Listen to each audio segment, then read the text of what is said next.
Hare Krishna. We are seeing Valmiki Ramayana Sundara Kantam.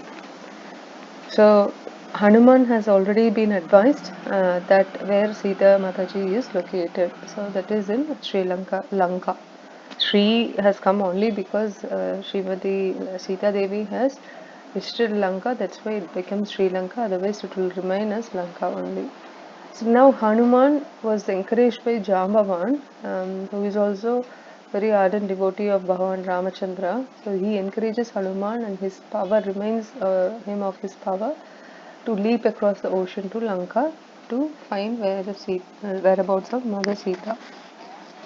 So Hanuman is mentally prepared now, physically also prepared, and he starts his leap by going to the Mount Mantra, Mahendra. Sorry, from Mount Mahendra he begins his leap, and on his way he meets Mount Mainaka, and she actually rises from the ocean and offer Hanuman to rest and then continue the journey after a little pause. Hanuman, in fact, respects the humility and the service attitude of Mainaka. Mainaka is none other than a mountain who actually once had wings like any other mountains in the past, but Indra was worried about the danger that it would bring when mountains have wings. They used to fly also. Mountains, because they had wings, they fly at their own will. So the danger it would bring, what happens, something happens to mountain, if it falls down, it will endanger the other species. Okay. So therefore Indra cut down the wings of all the mountains except Mainaka, because Mainaka escaped that time, and Vayudeva actually helped Mainaka to hide under the ocean. So to reciprocate the love or the help received from Vayudeva, so Mainaka wanted to help Vayuputra, that is Hanuman. That is why Mainaka showed that gratitude and offered the help to that hospitality. Before you further leap down to Lanka, please take rest on me, and then go after a little while. And Hanuman humbly refuses that, declines the offer, and then he says that how he is focused on his vow that he took to serve the Lord by not stopping anyway, but to reach Lanka and find the whereabouts of Mother Sita and go back to Kishkinda and inform Rama about this.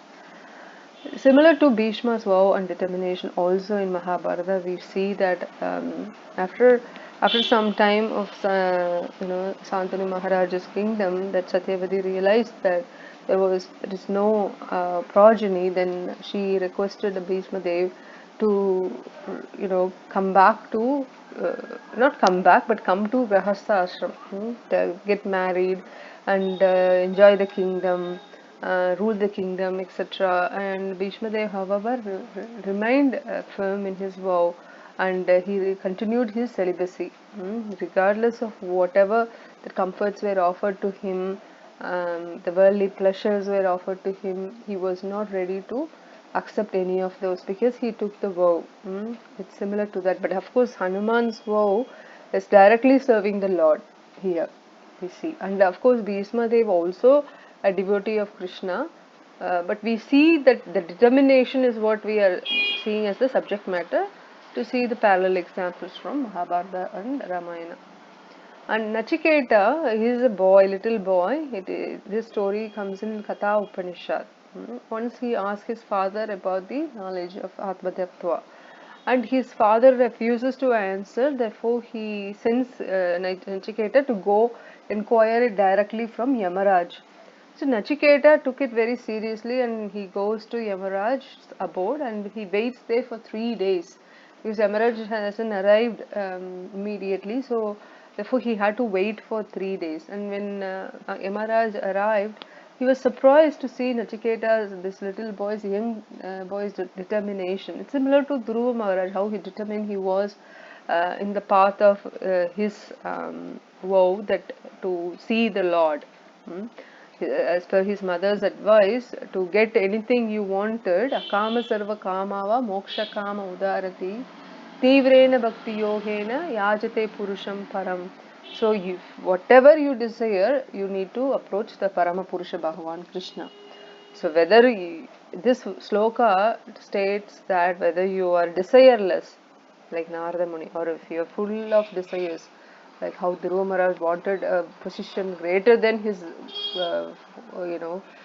grandfather Brahma, or you have akama sharva kamava moksha kama udarati, like oh you wanted moksha, like Kumaras. Whatever that is, what you need to do, you have to tivrena bhakti yogena yajate purusham param. So for that you need to perform bhakti, tivra bhakti, intense bhakti you need to perform towards the Parama Purusha Bhagavan. So Nachiketa here, he is very determined, like we see in Dhruva Maharaj's case also. But again, the total story is not similar, but we are trying to connect the subject matter only. The determination is what we are trying to connect or link between each stories or examples we see from other Shastras. So Nachiketa firmly rejected when boons were offered. 3 boons were offered by Yamaraj. Instead of giving him Atma Tattva, that is the knowledge of eternal truth or ultimate truth or the self-knowledge, he offered 3 boons, that is immeasurable wealth, long life and worldly pleasures. But Nachiketa was not eager to accept any of this, because he told Yamaraj that I know, Dharmaraj, these are very temporary, whatever you are offering or temporary, but what I wanted, the self-knowledge or Atma Tattva, is eternal. So this is another symptom of a devotee. He stays committed to this path, this Ekehe Kurunandana, Devashayatmika Buddhi Ekehe Kurunandana. So we should avoid the distractions or temptation, any comforts in the path of bhakti. It's not that comfort you need to avoid. It's only if the comfort devour you, and your bhakti, then of course you should avoid unnecessary comforts. So you can keep whatever that is minimal. The necessary comforts, of course, you can keep them as long as that is helping you in the service of the Lord. So throughout the journey for Hanuman from Mount Mahendra to Lanka, he faces so many challenges, obstacles, the blocks. But because of his strong devotion towards Rama Bhakti, that is Rama and Sita, Bhakti towards Rama and Sita, and also the intelligence he possessed, he was able to overcome all these obstacles very cleverly. So the first obstacle was the Mainaka, through temptation. This is how our life will also be thrown at these kind of temptations or comforts unnecessarily. We do not even know how to identify whether this is a necessary comfort or unnecessary comfort, because we will start to indulge long before even we are able to identify whether it is necessary or not, right? And also we might not have enough intelligence to assess whether this is a challenge or a test.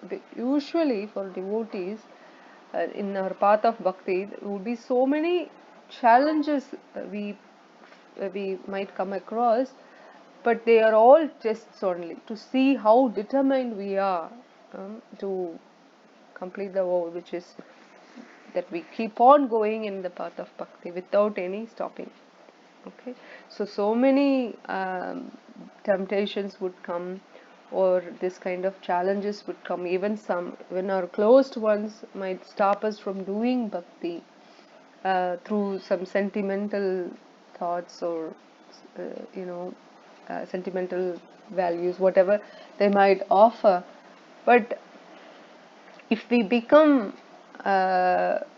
we become a prey to those kind of things, then we will have to suffer. So here Surasa, we see that mother of serpents, she was sent by celestial beings, Devi Devadas. So she stops Hanuman on the path. She says that no one can go past me without entering into my mouth. And Hanuman, you have to do that also. Then Hanuman, whether he uses his Shakti or Buddhi, he always comes victorious because he is a great devotee of the Lord, right? And he has this opportunity, always he gets his direct service, the opportunity to directly serve the Lord. Therefore, he doesn't waste any time. He just cleverly tells this Surasa that no problem, mother, I will.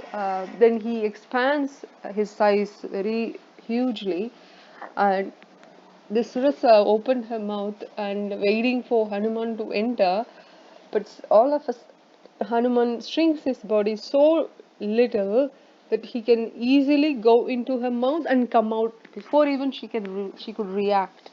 So this was again shows how much how intelligent Hanuman is, yet he is very humble also at the same time. Therefore, the Surasa blesses him, blesses Hanuman, saying, "Yatatvam Raghavashyate Gataha Sigram Mahakape Tata Sukhena Gachatvam Vijayi Bhava Putraka."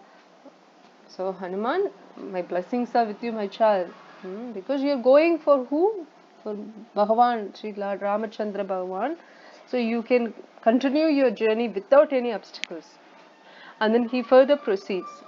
So you see, this type of intelligence is required in our lives also. Whenever we have to face the challenges, we need to think diplomatically, act diplomatically. But again, yet we stay on the path of dharma, of course, the bhakti, sanatana dharma, bhakti yoga.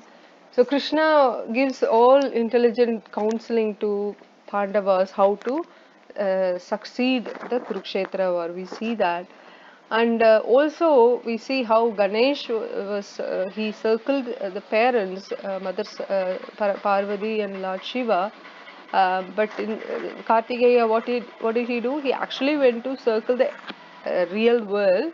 But for Ganesha, he said that you are my world, my mother and father, therefore I circled you. So like Gautama Rishi also, when Brahma said to circle the world, so Brahma will arrange the marriage of Ahalya to the person who circled the world first. Indra goes running to circle the world because he had this infatuation towards Ahalya.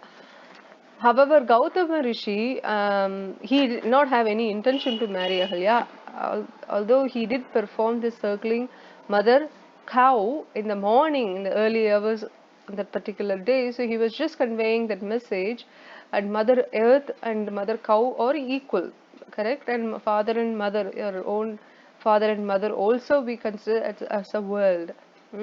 And therefore, this is like a metaphorical thing. And therefore, Brahma said that Gautama Rishi to marry Ahalya because he circled a mother cow, which is equivalent to circling the entire world. Like that, Ganesh also became successful because of that quick wit. So challenges again, as we already discussed, not always it's a block meant to block us from our path, but it's just a strength. But it's only to test us.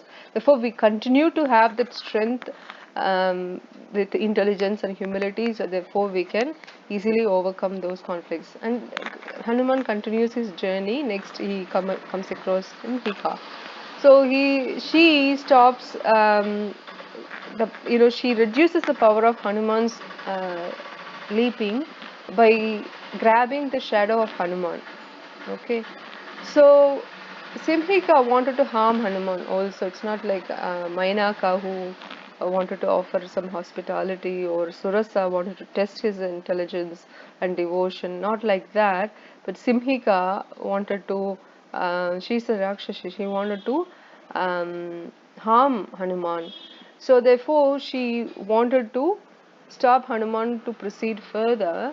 But Hanuman cleverly, he again shrunk his body quickly entered into the body of this Rakshasi and destroyed her body within, and then emerged victorious. So these are the qualities of a devotee who uses Shakti or Buddhi because of his Bhakti. He uses those two qualities in a right manner, exactly where it is required. He would use that. You don't have to unnecessarily empower yourself in terms of Shakti, when it is not needed. At the same time, you don't have to use your buddhi when it is not needed either. Okay, you have to apply the qualities as needed. And Hanuman applied his anger to fire the Lanka, entire Lanka, correct? Similarly, we use the particular quality only in the service of the Lord. So this is the Yugda Vairagya. So Krishna Sambandhe Yukta Vairagya Uchyate, we see that. And the examples we see how because of Duryodhana's enviousness, he always wanted to pull Pandavas down. He always wanted to destroy Pandavas because of his enviousness. But who went to the hell, or who fell down actually? Duryodhana. Same with Kali, a serpent attacking the Vrajavasis, and who are the dear devotees of Bhagavan Krishna. So he immediately punished Kaliya, correct? And removed the pride and arrogance that way the poison of Kaliya, correct? We also have this poisonous quality sometimes, this pride, anger, greed, envy, lust, illusion. So these qualities sometimes manifest and unmanifest. Why? When we are in the Sangha, association of devotees, these qualities will unmanifest, will not manifest, correct? But when we are not in the association of devotees, not in the association of Bhagavad Gita or Srimad Bhagavatam, and therefore what happens? These qualities might manifest very clearly. So now Hanuman finished the journey and reached Lanka, and there is Lankini, who is the deity, presiding deity of Lanka. She is guarding from the trespassers. So she stops Hanuman. Even though Hanuman was in disguise, she was a Rakshasi. She identified that Hanuman is not an ordinary person. So she says that you can't pass in a further anymore. You have to return back to where you came from. But Hanuman was able to defeat. Of course, he is very Shaktiman. So he applied his Shakti. So he was able to defeat this Lankini, the Rakshasi, and immediately she remembered the prophecy that was told by Lord Brahma one time, that when a Vanara defeats her, then that is the time that that is the beginning of the time where Lanka is going to be destroyed. Then she realized that is Vanara, that is Hanumanji, who defeated her, Lankini. Therefore, now we can see the destruction of Lanka, and I am now permitting you with all my heart that you can now enter Lanka. Then Ravana enters into this palace of Ravana.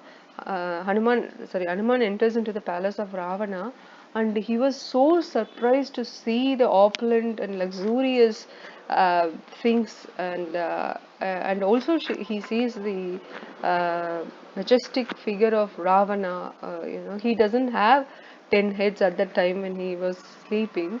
So because Hanuman wanted to enter in the night time, right, so that he won't get caught. Of course, he knows how to get away from those challenges, but still he wanted to make sure he goes into the palace at the night time, so that way he can easily assess the strength of Ravana and the whereabouts of Mother Sita and everything. So as per his plan, he entered into Ravana's apartments and saw beautiful young ladies laying down. Some of the women were sleeping, as if they were just in the middle of their singing. or middle of their playing instrument like veena, they're hugging the veenas and sleeping. Their robes were, disrobed in a way that it was just is misaligned. And Hanuman was able to see all that, but at the same time he is thinking, oh no, what I'm doing, I'm looking at these women or someone else's wives, so this is a sin I'm committing here. But then immediately he realizes again the truth that he is not intentionally seeing or looking at these women for whatever reason, wrong reasons, but instead he wanted to serve the Lord Ramachandra and find Mother Sita. So Mother Sita is a woman, so he can only find Mother Sita amongst the women. So therefore, he pacifies himself that no, he is not doing any wrong thing because his intention is clear. He wanted to serve Lord Rama and Mother Sita. So he continues to uh, hover over the palace and see the Lanka. And we also see that when there is wrong time for wrongdoers, then whatever counseling you would give, it won't work. Like they say in commentaries that vinasa kale viparita buddhihi. Viparita buddhihi means that when one's intelligence, what happens is when the destruction approaches, intelligence become viparita. Viparita means that turns against them. Like Duryodhana or Kamsa, they were covered by arrogance and greed, including Ravana also. Even though Vibhishana advises Ravana clearly that, just send Sita back to Ramachandra because you are not doing the right thing. Kidnapping someone else's wife is not the right thing. It's a sinful act. Not only you face destruction, but also the entire Lanka and your followers. Therefore, release her. But Ravana was not ready to listen. When Krishna Bhagavan went as a Shanti Tuta, peace messenger, to Duryodhana to give 5 villages, small villages, to 5 Pandavas, Duryodhana was not able to hear the good advice from Vidura or Krishna. He was very arrogant. He continued to do this, evil activities against Pandavas. Therefore, what happens? He fell down. Same with Kamsa also. Ugrasena also advised, but he never listened. So here coming back, Hanuman was able to see Mother Sita in the Ashoka grove. So he went around everywhere in Ravana's palace, but he couldn't find Sita until he saw there was a Ashoka grove away from this main palace, the main chambers. Then he thought this is the only place that I haven't visited. Before I leave, I just go visit, check that out as well. When he goes, he saw a lady. So far, whoever the ladies he has seen, the Rakshasis, they had their own bodily feature that is different. But the other beautiful ladies, the wives or the daughters of other kings, who voluntarily accepted Ravana as the husband, they were enjoying with Ravana, okay, enjoying the opulent life that was given by Ravana. So they were enjoying that. So those ladies were lying down. They were all in the middle of sleep when Hanuman arrived there, right?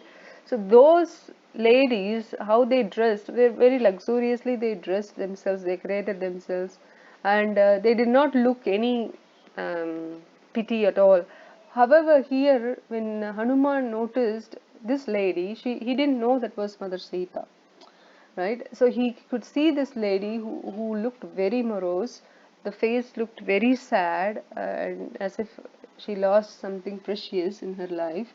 And her clothes also were very old, not old, but very dirty. Not it doesn't look like she refreshed herself for a while, in a long while. Because of Devi Devada's, how Brahma gave that special blessing to Mother Sita that she will not feel any hunger or thirst or sleep. Therefore, she can continue to wait until Rama comes and rescues her. So Sita, then Hanuman was able to identify this must be Mother Sita, because without Ramachandra she won't be in any chambers of Ravana. First thing, right?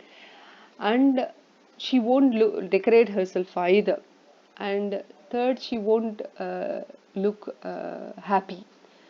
And in this case, these are all unticked, therefore, this must be Mother Sita. Also, the description given by Lord Ramachandra how Mother Sita would look and what she wears and everything, this matches, that matches with how Mother Sita looks. Therefore, this must be Mother Sita.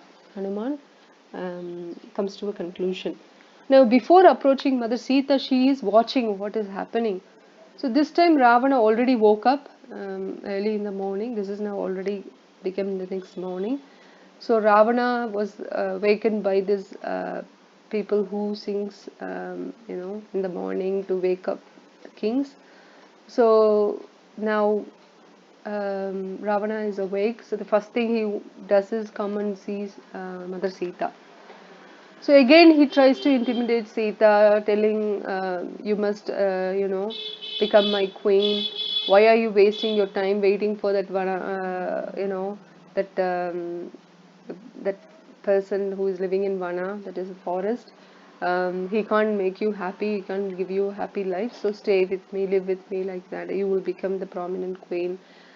But Mother Sita heard this over and over again. She never would give in, right? So she fiercely rebukes Ravana and refusing to submit. Then Ravana becomes furious, and he tells Rakshasis that you do whatever you need to do to make Sita become my queen. Otherwise, I would just simply make the Rakshasis to cook you, Sita, and I will eat you. So he leaves, and then there is a noble Raksashi there next to Mother Sita approaches her. Her name is Trijata, and she tells that I had a prophetic dream that it says that Rama will come rescue you and Ravana and Lanka will be destroyed. Hanuman will, when he comes as a messenger, he'll be the first one to give that omen that Lanka will soon be destroyed. So, and then we also see that how firmly with determination Sita is waiting for Rama to come and rescue her, like Draupadi or Prahlad Maharaj. We see how firmly they were worshipping the Lord and waiting for the Lord to come save them. Hmm? So once Hanuman sees Ravana leaving from Sita and other Rakshasis also leaving Sita alone, then Hanuman approaches Sita. And initially, Mother Sita did not fully believe this must be a messenger from a messenger of Lord Ramachandra, because these all Rakshasas can disguise themselves as at their will. They can change bodies. Therefore she wasn't sure whether Hanuman actually is a messenger of Lord Rama. And then he proved his authenticity by showing the ring that was given by Rama to Mother Sita, and then tells what Rama said. Rama's messages were huge, right? And there was one key verse that I wanted to tell here is Na jivami kshanam site vina tvam asite kshane vina padmam ivadityo vina toyam iva sarat. So here Ramachandra is telling that, oh Sita, I cannot even live. Na jivami. I cannot live for even a moment. Kshanam means a moment. Site, oh Sita, Vina tvam asite kshane. And how Vina Badmam Ivadityo. So Aditya means the sun. Without the sunshine, the lotus cannot flourish. And similarly, Sarat means autumn. Without water, Toyam means, we see from the sloka Bhagavad Gita, Patram, Pushpam, Phalam, Toyam. Toyam means water. How the autumn cannot exist, or nourish its beauty without water. Like that, I am not able to survive without you for, even for a moment, Sita. So this shows how much in pain Rama is because of the separation from Mother Sita. At the same time, Rama gives or sends his assurance with Hanumanji to tell Mother Sita that he'll come soon to rescue her, and by bringing the entire Vanara army, and of course Lakshmana also. And it reflects that how much Rama loved Mother Sita, and his commitment and the promise of Dharma, the victory of Dharma over Adharma. And now Sita's turn to send the message back to Ramachandra. But of course she knows, she tells Hanuman that as soon as Ramachandra applied tilak on my forehead, I know that he is my protector and he will protect me no matter what. But because of his that karunyam, that sankeham raghavo drisva mam kobham nadi gachati. Karunya dhira sampanno namam hantum ihechati. So she says that I know he is definitely my protector. Of course, he is everyone's protector. So she is telling here, Mother Sita is saying, I know he is my protector. But the problem is, he is so much of, he's full of karunya, the compassion. And dhira sampanno, he's full of self-restraint also. So determined with that self-restraint. Therefore, I am worried. Sankeham Raghavo, that the one who comes from Raghava dynasty, Rahu dynasty, that is Raghava, Ramachandra, might become overwhelmed with the sorrow of me being suffering here, and might not become angry enough to attack Ravana and his army. Therefore, he might slow down the process of rescuing me. So please go tell Rama to come soon to rescue me. So Rama or Mother Sita, both of them wanted to attack Ravana and take, rescue Sita. That is there. But the way how they express themselves shows their connection with their loved ones here. Okay, so after this conversation, Hanuman wanted to go back to convey this message to Ramachandra. But at the same time, he wanted to assess the strength of Ravana.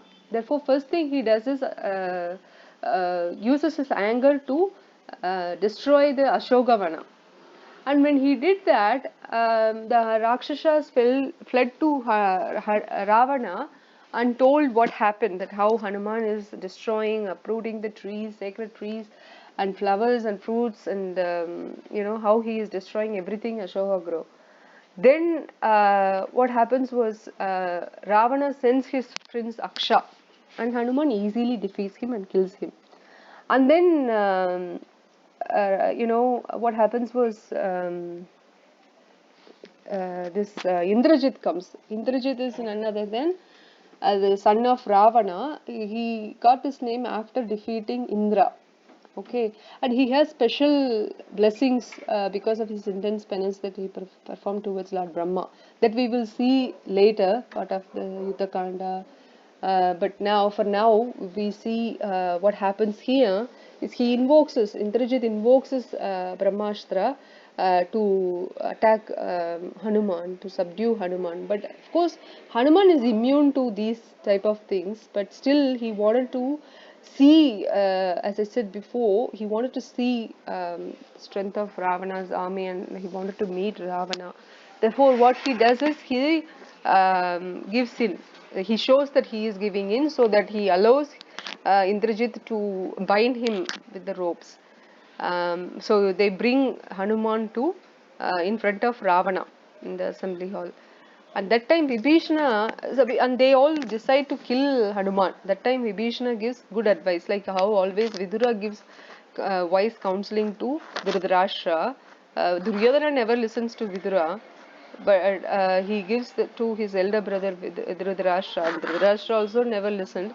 But here the same thing happens. Ravana also doesn't listen generally, but at least this advice of Vibhishana was listened by everybody. What he says, Tudavadya na kartavya iti dharmaha sanatanaha tadenam padayatvam sampraharsta hute hutasane.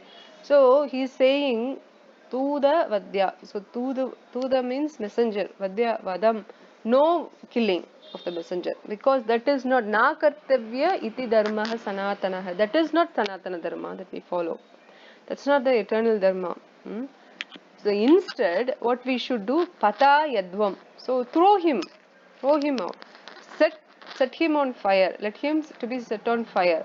But here he means only the tail, like a punishment for entering into trespassing the Ravana's kingdom. For that he should be punished. So that you just set fire on his tail.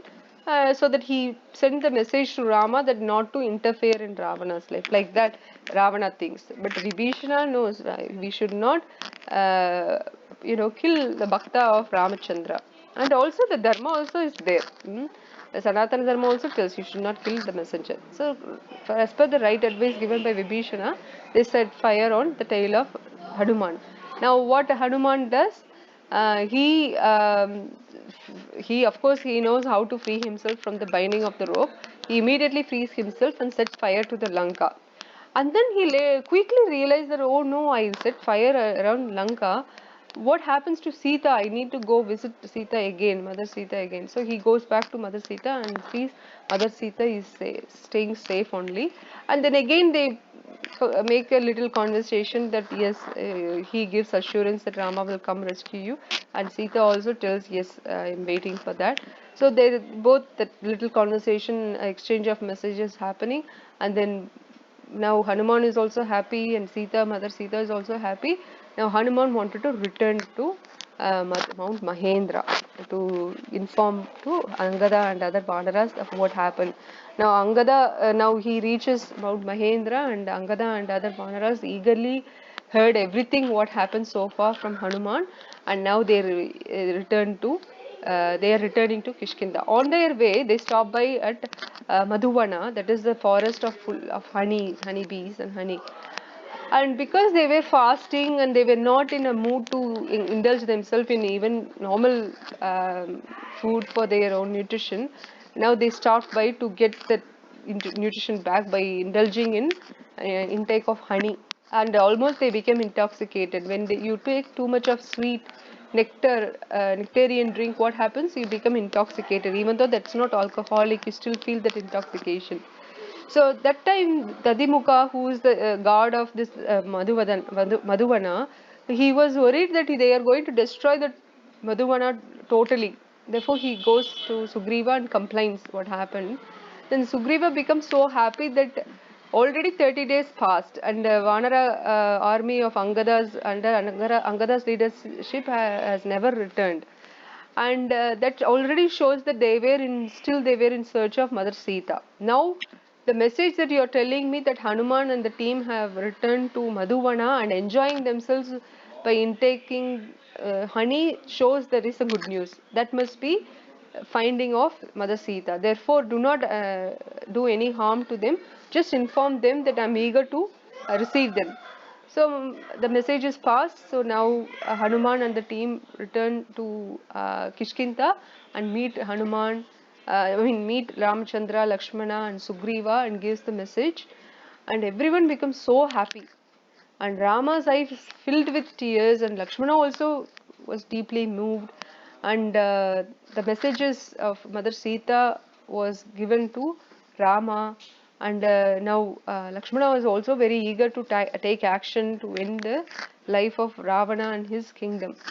So that concludes Sundara Kanda. Now we see that how Hanumanji has actually came across so many challenges, so many tests in his throughout his journey to locate Mother Sita. This is how our lives also, right? To attain that prema bhakti, we have to come across so many lifetimes and so many challenges within each lifetime.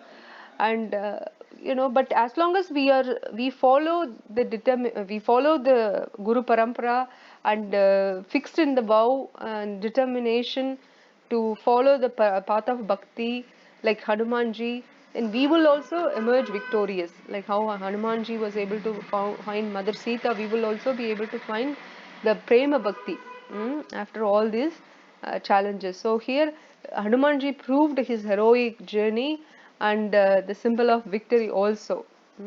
So here the message was that what we learned is the righteousness, the devotion and the fulfillment of the divine purpose. Okay, and Hanuman exemplified how great devotee he is. So thank you very much. Hare Krishna, Krishna Krishna, Hare Hare, Hare Ram, Ram Ram, Hare Hare. We see Yuddha Kanda tomorrow. Hare Krishna.